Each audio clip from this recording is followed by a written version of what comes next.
All right, welcome back to American Popular Music. This week we're talking about the British invasion. All right, so this is American popular music, but this is the British music that was inspired by American music. So it's essentially American style music, so that's why we're talking about it, even though it's British musicians. All right, American music spreads everywhere and it becomes sort of a global phenomenon, right? And then it comes back and it starts this feedback loop where American musicians influence musicians from other countries, and then they come up with their own variations of that American music, and then come back, and then that music comes back and inspires American musicians to take their music in a new direction, right? So it kind of creates like this is good, a positive like feedback loop of people kind of spiraling and building off of each other's work internationally. So now we're talking about it's now an international phenomenon for the first time. Okay, so we're going to spend this whole entire section on just the Beatles. The next lecture we'll talk about other important British invasion bands, but the most important rock and roll band in history, the Beatles. Okay, the Beatles. As you know, probably Paul McCartney, John Lennon, Ringo Starr, and George Harrison. Okay, those are the boys from Liverpool, the Beatles. Okay. All right. So Liverpool was sort of like a depressed seaport town. They got heavily bombed in World War II by the Germans. And so, yeah, it was sort of like a working class town struggling, they're growing up post World War, and it's not a thriving community, right? Europe is still kind of like digging itself out of the destruction of World War II. But Liverpool had a little bit of a unique music scene because they had a lot of interaction with American sailors who came into the port a lot. And so American pop was really, really popular in Liverpool. Have you ever heard of pirate radio stations? That comes from this period. There was actually ships anchored around England illegally, and they would broadcast American popular music to England, right? To England and I think Ireland as well. And these were funded by American record companies to sell American records. So in the UK, the main radio stations were just the BBC radio stations, and it was all classical and news, pretty much. There was like light opera and stuff, but nothing really seriously pop or rock. So these record companies literally just had like illegal radio stations on ships docked off the coast, and that's why they're called pirate radio, because it's literally words like not pirate. They were pirate ships in the sense that they were ships doing something illegal. And finally, eventually, the BBC caved, and first of all, England made it they got rid of the ships, and then they created a new station with pop and rock, a BBC station. So that's where they heard a lot of the records. Of course, they had record stores as well. It's not like the records were illegal; they just didn't have a radio station for that. So they had listened to a lot of American R&B, blues, and rock and roll. John Lennon, in particular, was obsessed with Elvis and Chuck Berry as well. They also really loved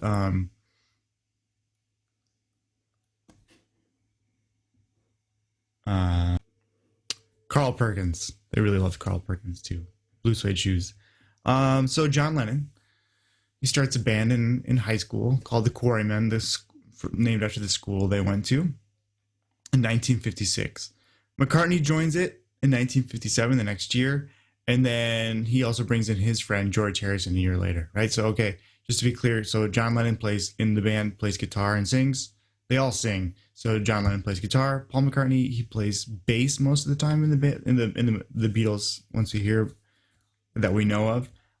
Initially, he did play like guitar and piano as well, but when they performed live, he was mainly playing bass. They brought in his friend George Harrison, who was basically the lead guitar player. He was the only one in the band that could really play solos. McCartney and Lennon were more rhythm guitar players. They could just play strum chords. And then the original drummer was Pete Best, not Ringo Starr. Ringo Starr joins later after they get signed to EMI Records. So in this picture, this is an earlier picture This is Pete Best here on the bottom left, the original drummer. So they changed their name to the Quarrymen, from the Quarrymen to the Beatles in 1960. And they got like, they did a string of club dates in Germany, in Hamburg. They just got a deal just to play, at bars and clubs for 2 years, and 1960 1962, often playing 8 hours a night. So really, really long sets. They just were grinding, honing their skills, getting better and better and better. So have you ever heard of like the 10,000 hour rule? Which is a concept popularized by...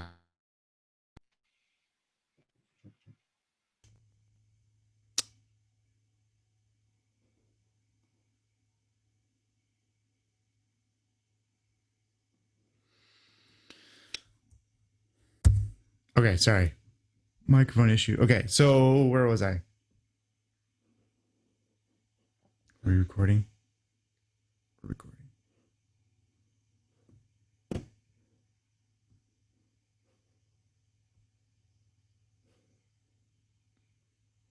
Okay, sorry about that.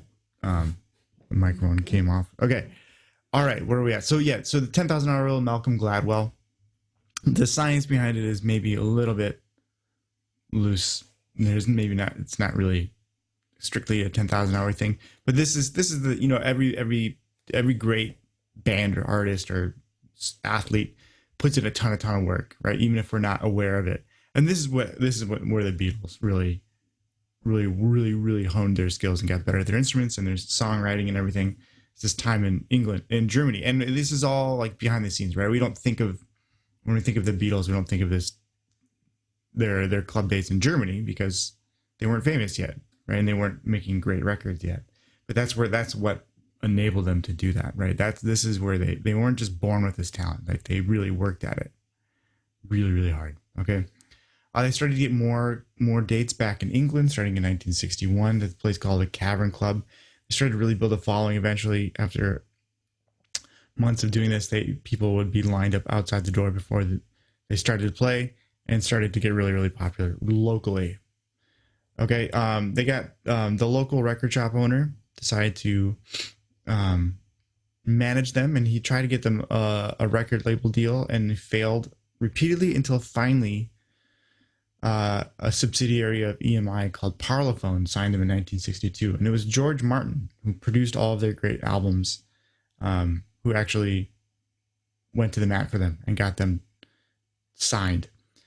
Initially, he wasn't actually that impressed with their musicianship, but he said that they had great personalities and thought they would maybe be charming enough to be successful. At their first recording date, George Martin said that Pete Best wasn't cutting it on drums, so they brought in their friend Ringo Starr. His real name is Richard Starkey, but he went by Ringo Starr. So Lennon and McCartney are the main songwriters, at least at first. Eventually, George Harrison starts to write a lot more, but the vast majority of the Beatles' work is written by Paul McCartney and John Lennon. The way they wrote was largely they would come up with ideas or whatever on their own, and then collaborate to kind of complete the song. That's kind of their style. They wasn't like a collaboration from the beginning. So there's a little bit of the kind of healthy competition, at least at first, right? Where they would both try to come up with new ideas, but then they would work together to like really polish it and bring it together. That, of course, towards the end, when things are getting, when they're about to break up, it becomes more independent. They don't work together as much. The collaboration kind of falls apart. But at least for the bulk of their material and all their best stuff is really collaborative. Lennon is more of a dark, introspective writer, very rhythmically driven, very, And Paul McCartney he's a lot more pop, right? He's a lot more, it's just a little sweeter sounding, a little bit more palatable, less introspective. McCartney would often write about other people, be more outward looking in the lyrics anyway, and the often occupied characters, whereas Lennon was a lot of like internal emotions. So George Martin, I mentioned, no, not George R.R. Martin, the author of Game of Thrones. This is George Martin, pictured here in the tie. He again signed them to Parlophone and then was their producer. He's often called the fifth Beatle. He was that important to the band, right? The Beatles would not have been the Beatles without him. He deserves an enormous amount of credit, almost as much as any of the individual players, maybe more than Ringo Starr. He wrote, in addition to producing the records and signing them to EMI, he wrote a lot of the parts for the other musicians on the records, like the string players, the horns and stuff. So anytime that there's a string part, violin, viola, cello, horns, like on Sgt. Pepper's, he's writing that stuff. He's writing and arranging it with the Beatles collaboratively. But they actually, I don't think any of them read music. Maybe Harrison, but I know Paul McCartney doesn't read music. So collaborating together, but then George R. R. Martin is actually writing the music for the musicians to play, the studio musicians. Just almost as importantly is he introduced the Beatles to a lot of other musicians and composers, right? The Beatles coming into the record deal with EMI are very much steeped in the blues and American rock and roll and all that, which is great. But then he introduces them to things like Stockhausen and other avant-garde classical music, and John Cage and stuff like that. That's happening. Stravinsky. And that really opens up the Beatles' minds. And that's when you hear their later stuff, like on Revolver and onwards, that's really, really, really influenced by the classical avant-garde. And you wouldn't have heard the sophisticated Beatles music that we got in their later years if it wasn't for George Martin. Along with that, as he helped them manipulate tape, which is just part of the recording process, doing things backwards, adding delay, overdubbing. It's part of the recording process, but it's a very avant-garde technique, mostly used by classical musicians at this point. The Beatles are the first pop musicians to do it. They also played keyboards. So their first album comes out in 1963. It's called Please Please Me.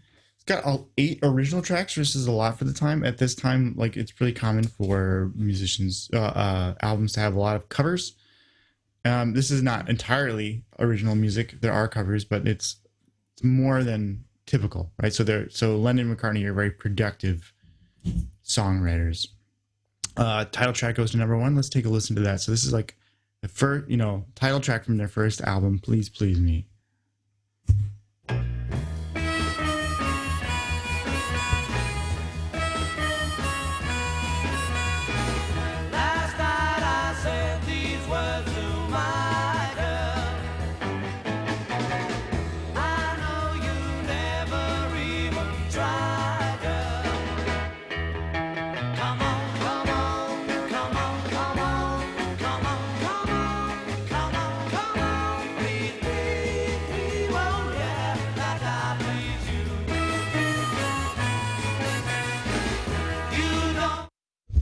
All right, so you hear that early Beatles song, a lot of tight vocal harmonies, right? I think, a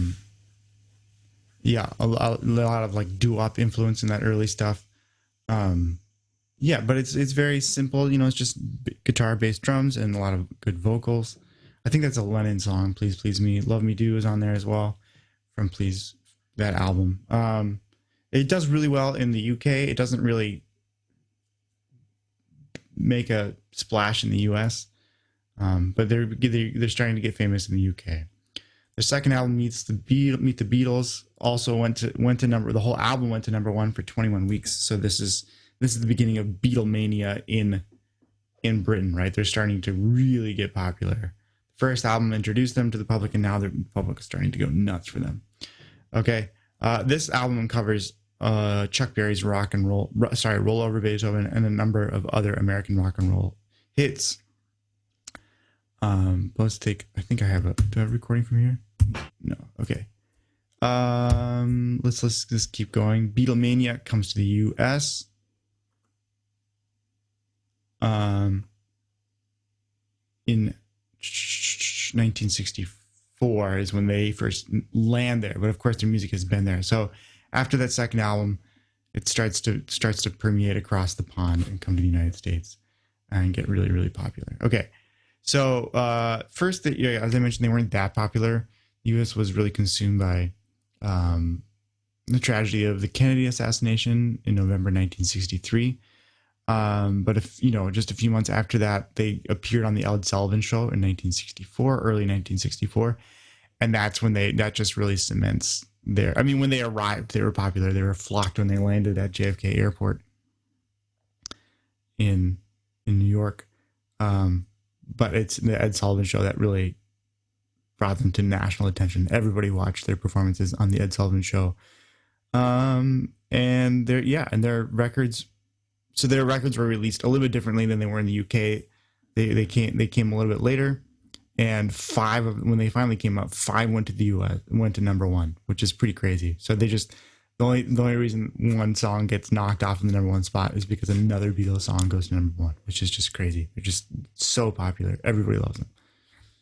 Famous mop top haircuts, super popular, and yeah, you know how it is. Okay, I Want to Hold Your Hand. Next album, 1964, A Hard Day's Night. This is the first album to utilize a 4-track recording, meaning they can finally do overdubs. This is when their recording starts to get a little bit more sophisticated, right? It's not just kind of like a live recording of the band. It's starting to do overdubbing. This is the first album of entirely original songs, which is pretty crazy for the time, right? Awesome. Okay. And it's linked to a movie of the same name, right? So there was a movie called A Hard Day's Night. So let's take a little bit of a look at the trailer. It's pretty funny. The movie is about Beatlemania. It's about them being popular and just trying to like get through the day, being chased and mobbed by fans. This starts with a really famous opening chord. It's like an F add 9 chord. Just really powerful opening chord. Let me make sure I optimize this. Okay, here we go. It's been a hard day's night, and I've been working like a dog. It's been a hard day's night, I should be sleeping like a log. But when I get home to you, I find the things that you do will make me feel alright. You know I work all day to get your money to buy a thing, and it's worth it just to hear you say you're gonna give me everything. So why on earth should I moan? 'Cause when I get you alone, you know I feel okay.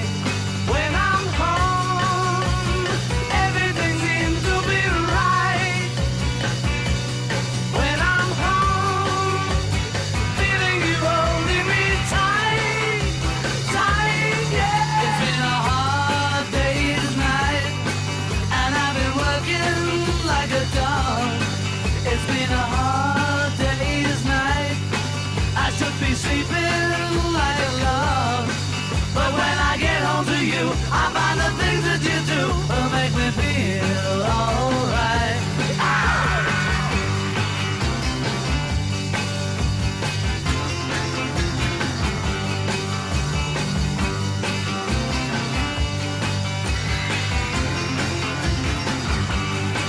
So why on earth should I moan? 'Cause when I get you alone, you know I feel okay. When I'm home, everything seems to be right.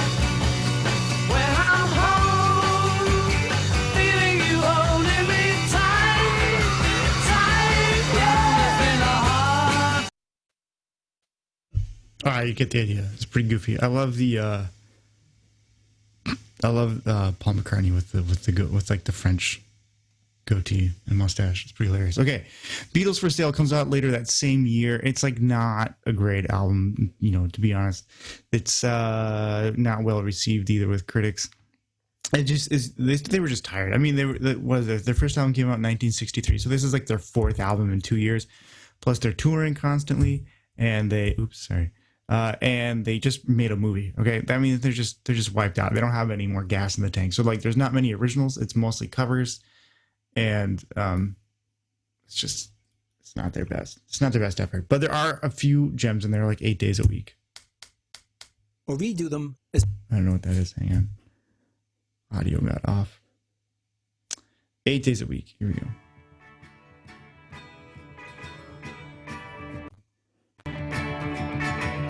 Ooh, I need your love, babe. Guess you know it's true.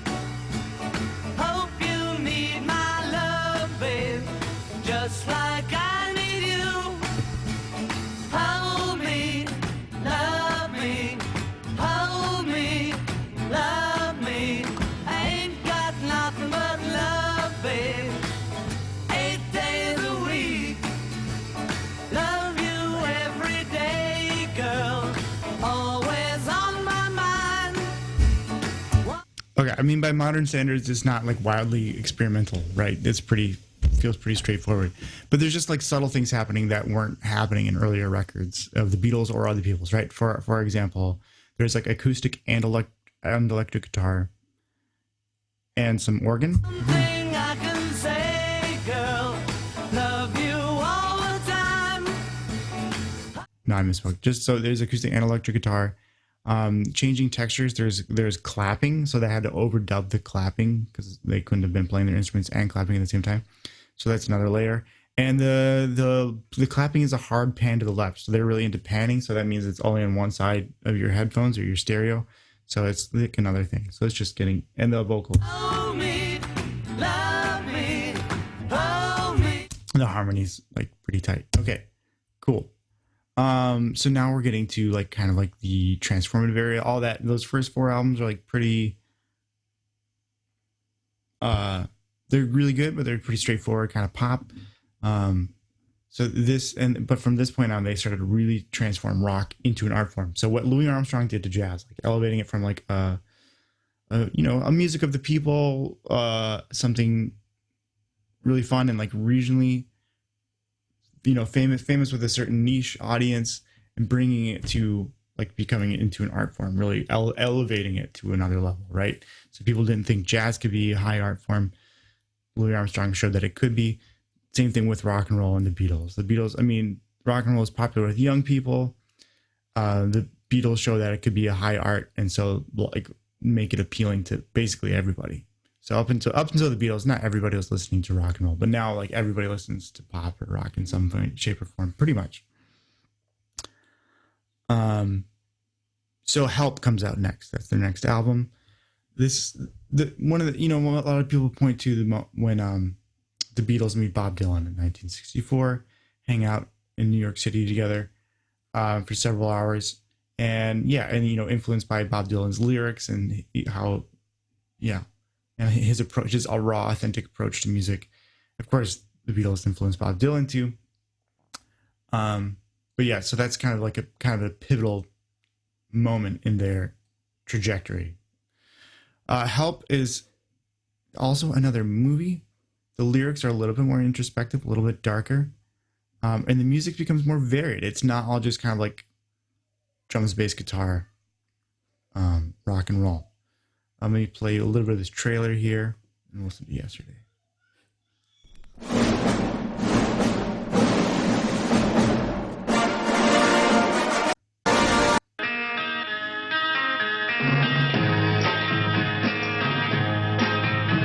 I think I'm gonna be sad. I think it's a day. Yeah. The girl that's driving me mad is going away.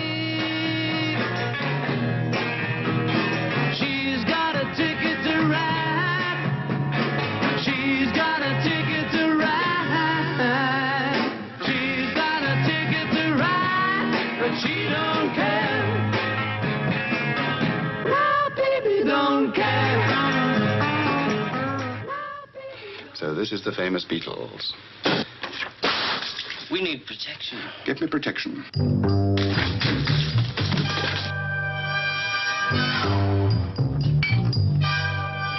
People.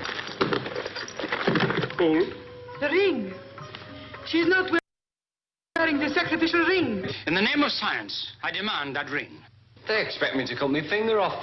So the police are extended, giving the famous protection for which we are justly proud in this country, for a finger, eh? Okay, I don't know. I've never seen the movie. It seems really goofy. That's really funny. I forgot how funny that trailer is. Something, I think it's like supposed to be like a mystery or something. I don't really know. Bizarre. Okay, funny. Okay, but I think the songs are sort of incorporated into it. Sort of like think of like these Beatles movies are like sort of silly, but they're kind of the forerunner to like the music video of the 1980s and 90s, you know, and modern day, right? Everyone has a music video now.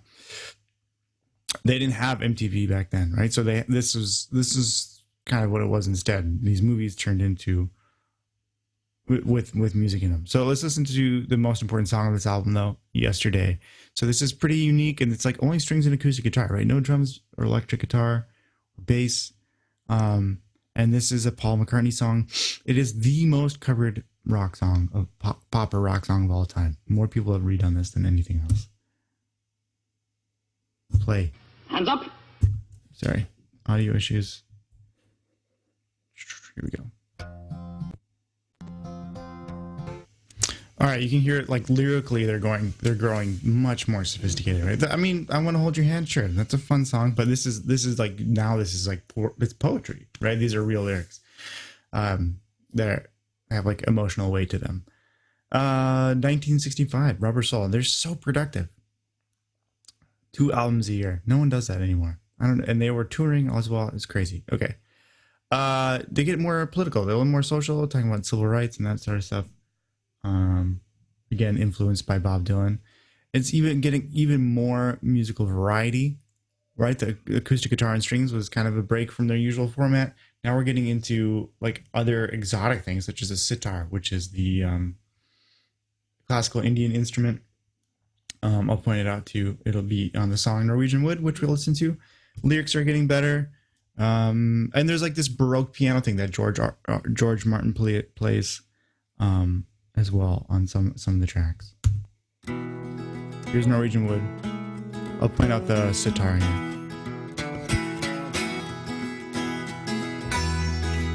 Right there on the right channel if you're listening. It's really twangy. It's a sitar. I once had a girl, or should I say, she once had me.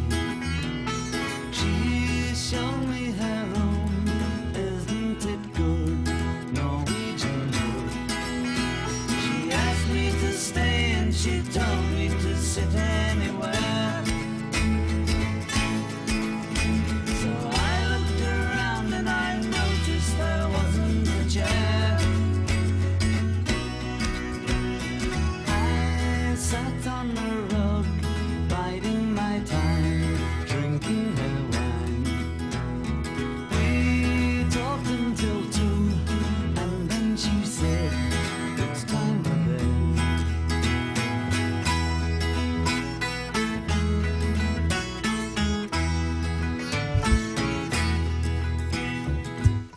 Apologize. I think I just noticed that I think my headphones are flipped, so it would have been the left side where you heard the sitar, the left pan.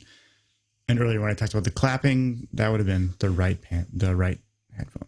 Okay. Anyways, now we're getting to like the quote mature repertoire of the Beatles. 1966 is Revolver. Widely considered their finest album. I maybe should call like their coming of age album might be a better way to put it. A lot of people think Abbey Road is their best or the White Album. It's hard to choose their best, but it's definitely often gets ranked number 1 or 2 or 3 in like the best albums of all time. So yeah, it might be their finest album. It's definitely their coming of age album. So the last couple, Help and Rubber Soul, were definitely pointing this direction. And this is like full on psychedelia, right? Lots of drug references. The Beatles have been starting to use LSD, maybe, I don't know, mushrooms, and marijuana at this point. So they're experimenting with drugs. And they're using more and more world instruments like sitar and stuff, using more sonic variety, and they're using a lot more studio effects. We're also getting more and more contributions from George Harrison, right? He wasn't writing a lot of the bubblegum, like the kind of the poppy stuff at the beginning, but he's writing more and more as the Beatles mature, and he's turning out to be just as good, if not, he's just as good of a songwriter as George Harrison. As Paul McCartney or John Lennon, I think, if not better. In fact, I tend to like his songs the best. Really good songwriter. I don't know. They're all great. So we're going to listen to Tomorrow Never Knows. Again, this has sitar. It has this weird tape loop of a single guitar chord, which sounds really trippy. And yeah, and then you can hear this backwards guitar solo, which means so it's they played a guitar solo and then turned it around. So it's like, yeah, so it sounds really trippy. Again, very bizarre. And then the vocals are manipulated through spinning Leslie speakers. So I have this kind of like this kind of spinning sound.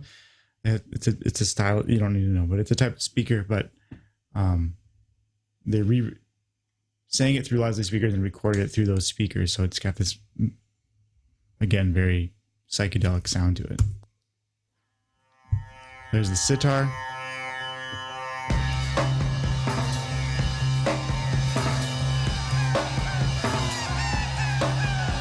Turn off your mind, relax and float downstream. It is not dying.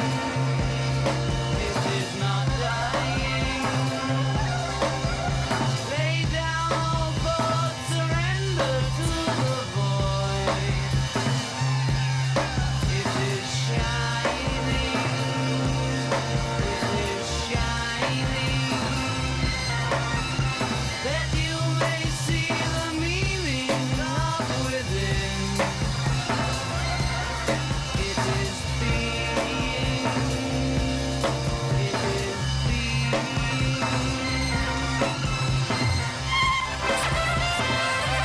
Here's the backwards guitar solo, sped up.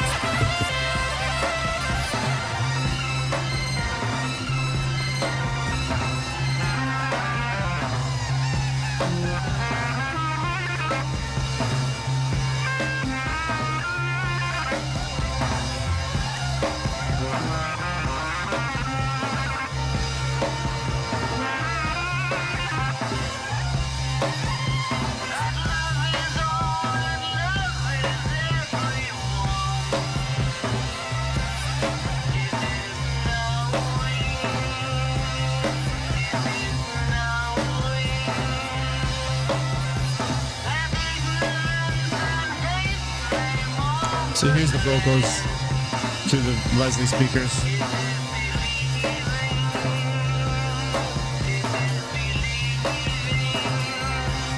So again, like these studio effects are like pretty tame by modern standards, but think of this is the first time people are really doing stuff like this. The classical avant-garde is doing this, but this is the first time it's really happening in the pop or rock world. And it's also really, really impressive, not just because it's the first time and they thought of it and did it, but also because this is all done by hand, right? This is before digital studio production.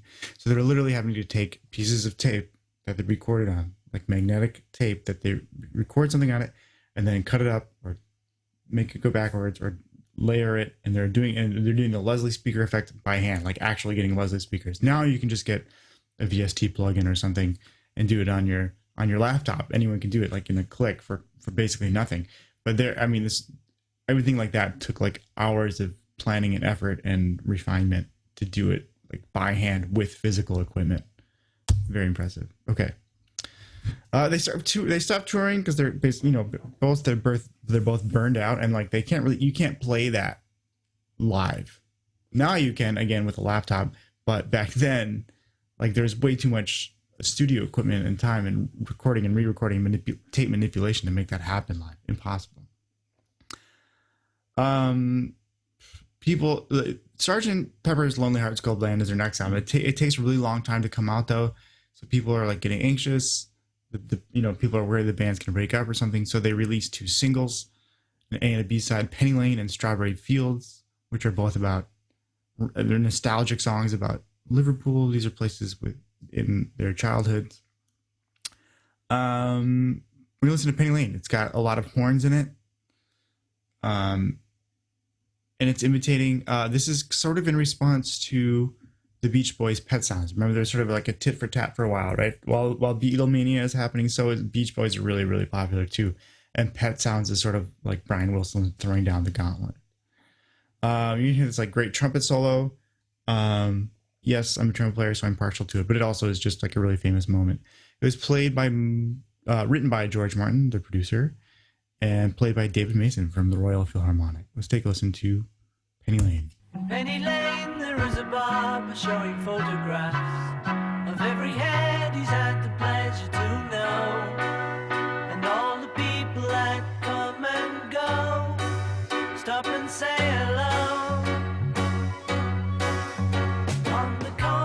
a banker with a motor car. The little children laugh at him behind his back.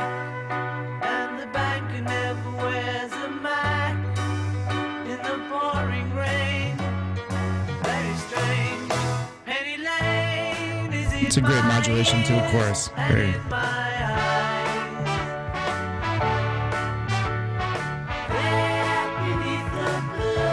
Suburban skies, I sit and meanwhile back in Penny Lane there is a fireman with an hourglass, and in his pocket is a portrait of the Queen. He likes to keep his fire engine clean. It's a clean machine.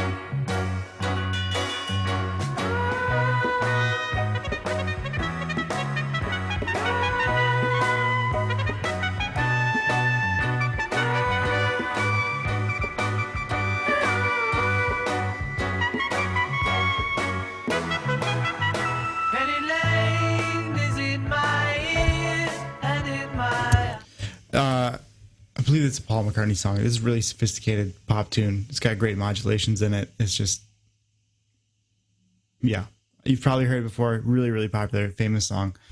It's just a great album. One of the Beatles are one of those bands that are able to do stuff that is both sophisticated and catchy. So even if you're not, super musically adept, it's still just really fun to sing along with and listen to. If you are into music, you're have a trained ear and stuff, like it's still there's still enough going on with the arrangement and all like the modulations and stuff that's really exciting to listen to. Okay, Sgt. Pepper's, this is the first what we call a concept album. A concept album, I mean, it's a loose definition, but most of the time a concept album has all or most of the songs are sort of continuous, meaning there's like no breaks between the tracks, right? They kind of like blend into one another. And usually there's like a concept to the album, right? So there's like a theme or like an idea that kind of ties it together. So like here, the concept is that they're not the Beatles, they're Sgt. Pepper's Lonely Hearts Club Band, right? That's sort of so they're playing like fictional characters in it rather than being just themselves, right? So they're taking on a role. So there's like that concept. It's sort of a little bit, it's not like an opera, but a little bit more towards that direction. The Pink Floyd did a lot of like concept albums, the Flaming Lips, etc. A lot of people have done concept albums since then, but this is really the first one. It took over 700 hours to record, $100,000, which is just unprecedented. Expanding multi-tracking and larger instruments, and there's lots and lots of drug references. Let's see what do we have to listen to. The opening song, Sgt. Pepper's. Strings, background noise, this is all sort of pretty innovative.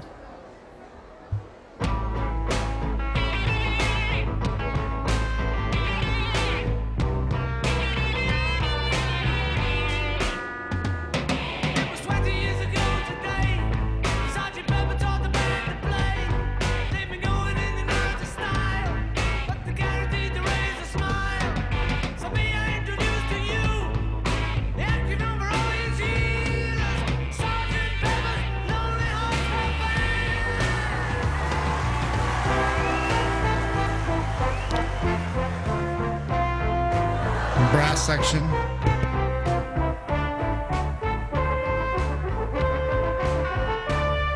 With Sgt. Pepper's Lonely Hearts Club Band, we hope you will enjoy the show. Sgt. Pepper's Lonely Hearts Club Band, sit back and let the evening go. Sgt. Pepper's Lonely, Sgt. Pepper's Lonely, Sgt. Pepper's Lonely Hearts Club Band. It's wonderful to be. All right, take a listen to that whole album. It's great. Listen to all the albums, but definitely listen to that one too. This is also the most iconic album cover of all time. It's got the Fab Four in the middle there, of course, but then there's got like all these other celebrities are in there. I can't name nearly all of them, but two of them, Bob Dylan's up there in the top right, Another really important one is Timothy Leary. He was one of the promoters of LSD use in the 1960s. The Harvard psychology professor turned psychonaut. Timothy Leary is in there. Reference to their growing interest in psychedelia. Okay. Magical Mystery Tour, 1967. Not their most popular album. Not. There's a few duds on that album. It was also. I think this also goes with a movie called The Magical Mystery Tour. It's inspired by Ken Kesey and his Merry Pranksters psychedelic bus tour across the U.S. Google that if you don't know what it is. Basically, Ken Kesey and his friends, the Merry Pranksters, which is what they call themselves, they painted a bus on a bunch of psychedelic colors and like toured across the country and had acid parties. Basically, they would just introduce a lot of people to LSD and have a party. That was their thing. So there's a book on it called The Electric Kool-Aid Acid Test by Tom Wolfe, which is pretty interesting if you want to learn more about that. But that's basically they're just imitating that in this whole album. And I'll play you a little video from it. This is, again, it's not a great album, but I Am the Walrus is on it. That happens to be like my favorite Beatles tune because it's just so wacky. It's so funny. Let's take a listen.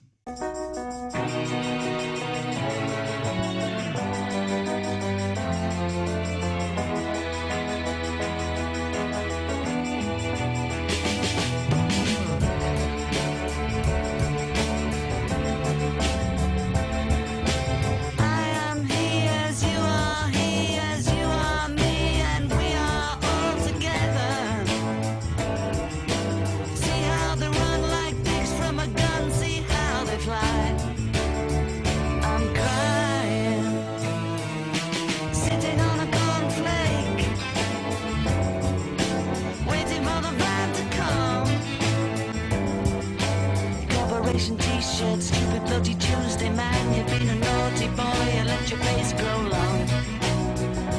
I am the Eggman, they are the Eggmen. I am the Walrus, Mr. City Policeman, sitting pretty little policeman in a row. See how they fly like Lucy in the sky, see how they run.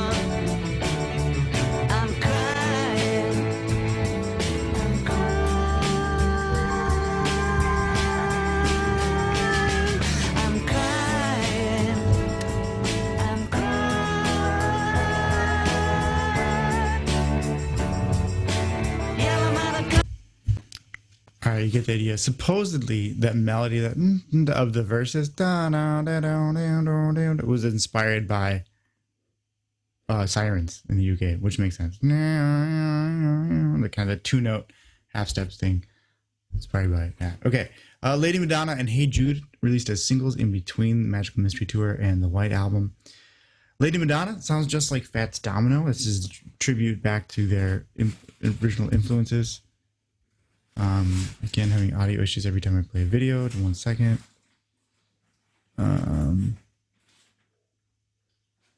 won't play that, but here's Hey Jude. Hey Jude, don't make This is their #1 best-selling single. take a sad song It's a Paul McCartney tune. and make it better. Remember to let her into your heart.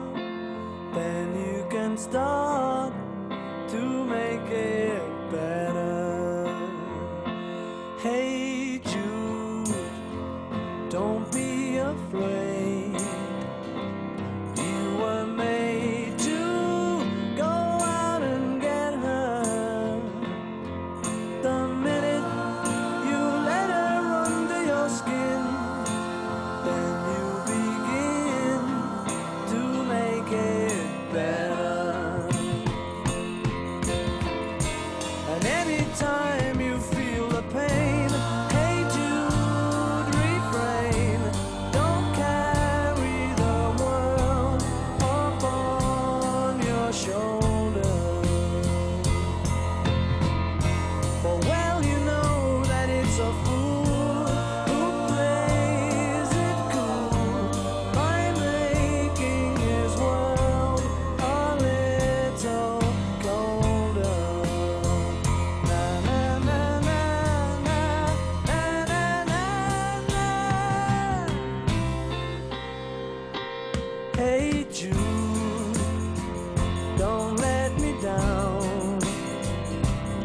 skip ahead a little bit.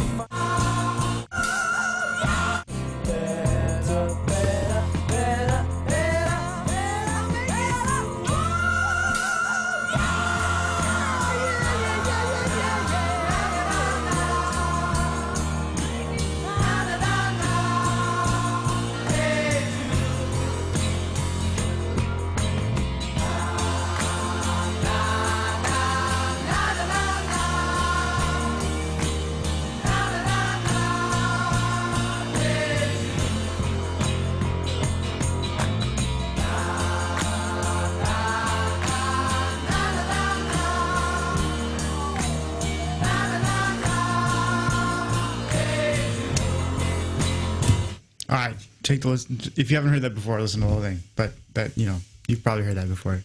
Hopefully you haven't been deprived. Okay, the White Album, 1968. This is when the band starts to kind of crumble a little bit. There's like a lot of the album is just solo, basically. Solo efforts with studio musicians, and like there's not much collaboration, right? It's more like 3 songwriters, McCartney, Lennon, and Harrison, doing individual projects. Very little collaboration. Maybe playing on other people's tracks, but not much. Okay, so and there's a lot of variety in this album. Revolution 9 is like a trippy tape manipulations thing. It's mostly a studio product by John Lennon and George Martin. Blackbird is like a folk song that Paul McCartney wrote. I Will is a beautiful ballad. Obla Di Obla Da is like a fun little pop gem from Paul McCartney. And the Guitar Weeps Gently, which is like it's a Harrison tune, and it's like a rock ballad sort of featuring Eric Clapton on guitar. Here's Obla Di Obla Da.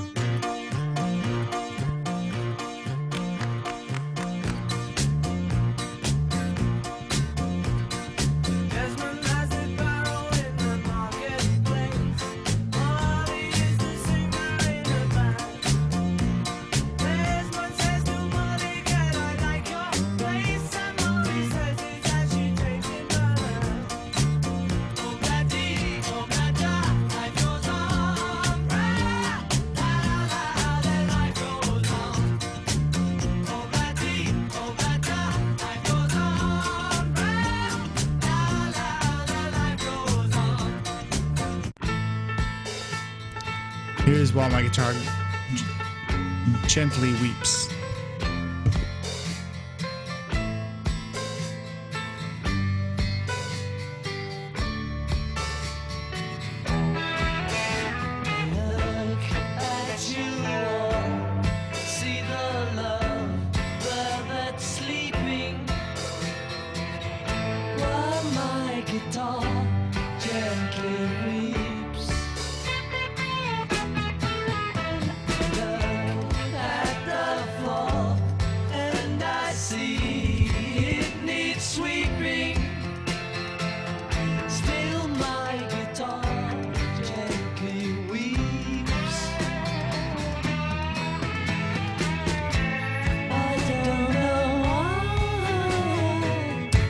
Another great track. Let's listen to Blackbird, of course. Paul McCartney's folk song. Blackbird singing in the dead of night. Just acoustic guitar vocals and a little clapping. And learn to fly all your life. You were only waiting for this moment to arise.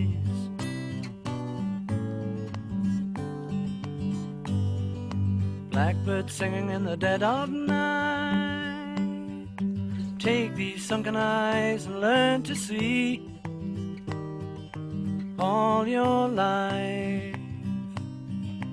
You were only waiting for this moment to be free.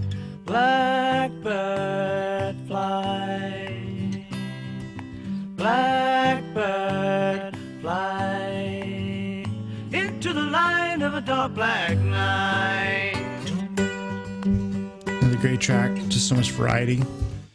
Here's I Will. Who knows how long? Just a sweet little ballad, love song. You know I love you still.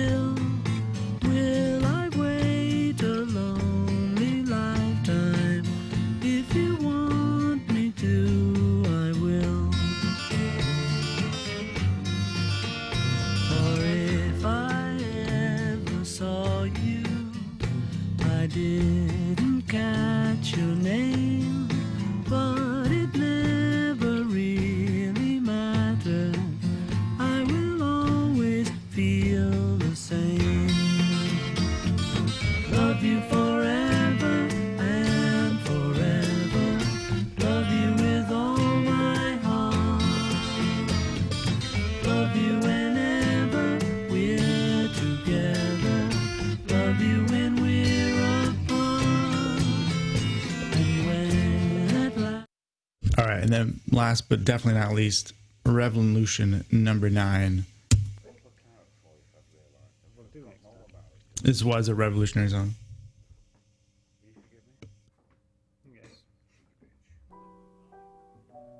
Number 9, number 9, number 9, number 9, number 9, number 9, number 9, number 9, number 9, number 9, number 9, number 9, number 9, number 9, number.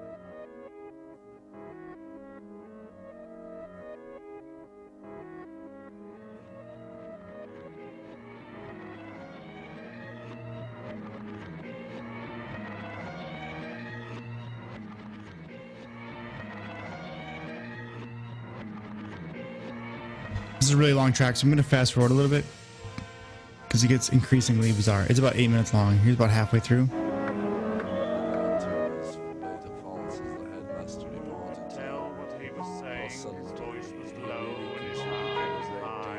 About 3/4 of the way through.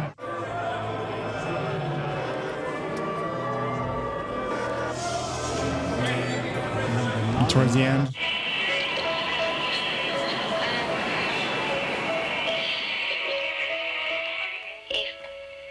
You become naked.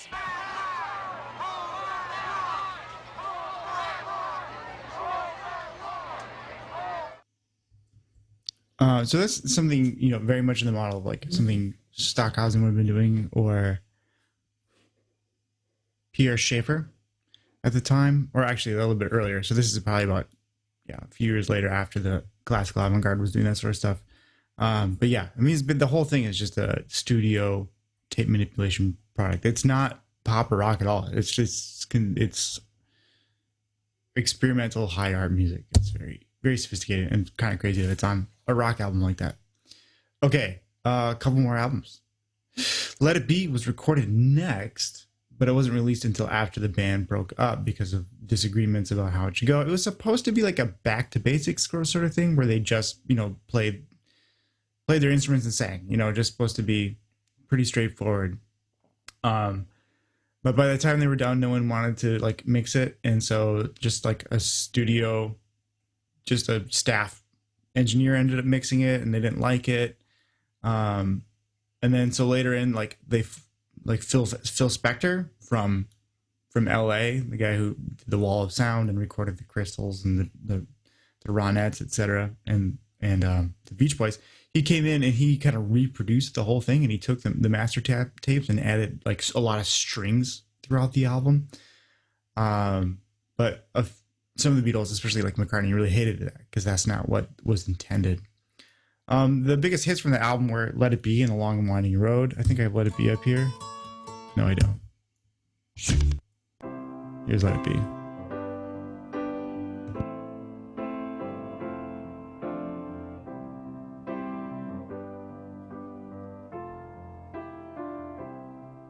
When I find myself in times of trouble, Mother Mary comes to me, speaking words of wisdom, let it be.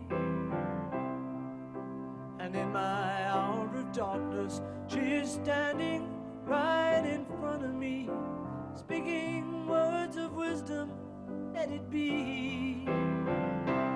Let it be, let it be, let it be, let it be.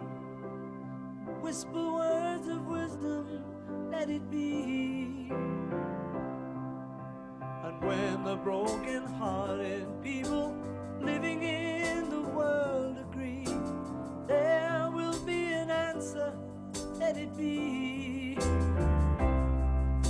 But though they may be parted, there is still a chance that they will.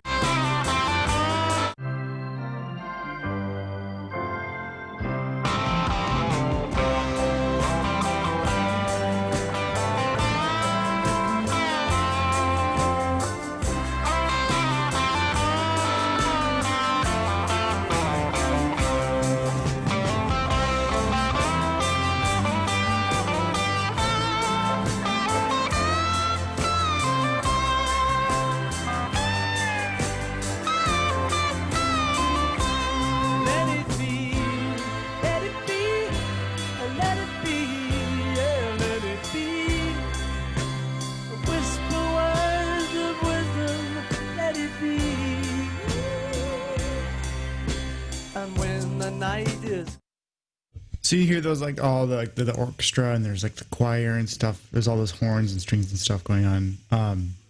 So that's the stuff that Phil Spector added, and that is the stuff that was released. There is like a stripped down version that's like available now, but that's the original recording that was released. That was released after the band actually broke up. But yeah, so that's that. So, but it was not the last album they recorded. The last album they recorded is Abbey Road, 1969. Probably their best album, right? So Martin quit during the production of the White Album because things were just getting too chaotic.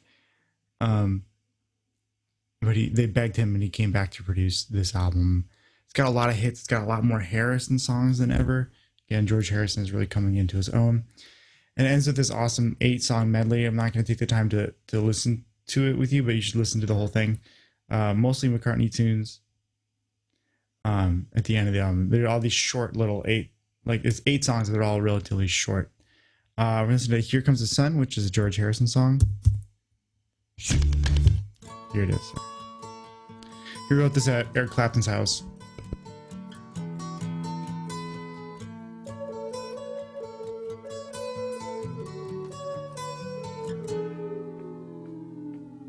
Here comes the sun. Here comes the sun. I said it's alright. Little darling, it's been a long, cold, lonely winter. Little darling, it feels like years since it's been here. Here comes the sun. Here comes the sun. I said it's alright.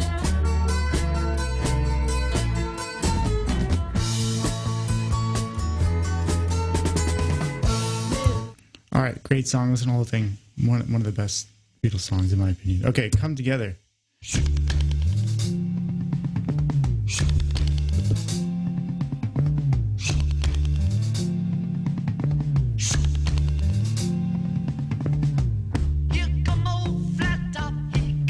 You're getting a lot of interesting studio effects.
So yeah, so I think that's So shortly after that record, the band broke up. They like kind of kept it under wraps for a while, but then McCartney basically more or less announced the breakup in the release of his first solo project, which really ticked off John Lennon because McCartney had convinced Lennon to not say anything until they finished some business deals and stuff. Anyways, I feel like I've been talking for a long time, but barely skimmed the surface of what the Beatles did. And the amazing thing is like they did this all in like 7 years, basically. Their first album was released in 1963. Abbey Road comes out in 1969. This is incredible what they've done. All of these hits, they didn't just change music, they changed society in a lot of ways. Like the concepts, they're promoting when they got political or had social messages that had a real impact on people in the way we thought about things. They, brought, bringing pop to a high art level, the concept album, everything. I mean, they changed not just music, but Western culture in 7 years. It's pretty amazing. And in a lot of ways, their career mirrors the shape of the 60s, right? The 60s the early 60s were full of hope and optimism, bubblegum pop and happy happy music. And then the mid 60s were it was kind of, they're like growing pains in the mid 60s. And then the late 60s, a lot of the hopes and dreams of the decade were dashed, right? With the assassination of Robert Kennedy. Robert Kennedy. JFK was 63. Robert F. Kennedy was 1968. MLK as well. Martin Luther King Jr., 1968. And the election of Richard Nixon. So, and the Vietnam War continuing on. So just all of these like hopes and dreams. We get the Civil Rights Act and the Voting Rights Act passed, but a lot of the other things people were fighting for dissipate. And a lot of great musicians and artists and stuff, die as well. For example, Janis Joplin and Jimi Hendrix overdose, etc. So the decade ends kind of tragically in a lot of ways. And the break of the Beatles kind of mirrors that. And so, they are, in a sense, they are the 60s. There's so much happened in the 60s, but so they can't get all the credit. But if you had to boil it down to like one career, one music shape that kind of encompasses that whole decade, the Beatles really, really defined it. Take some time, listen to their whole discography. It's really every single song is worth a listen. And I didn't even get into talking about Yoko Ono or anything like that, or the drama around that and the politics of the band and stuff, because I want to focus on the music, but there's so much more to their story. John Lennon was shot in 1980 by a crazy fan. Harrison died in 2001. And Paul McCartney and Ringo Starr are still alive. So that's it for today. We'll pick up next week talking about the Stones and the Who and the Kinks and the rest of the British invasion. Thanks for joining me. Have a good day.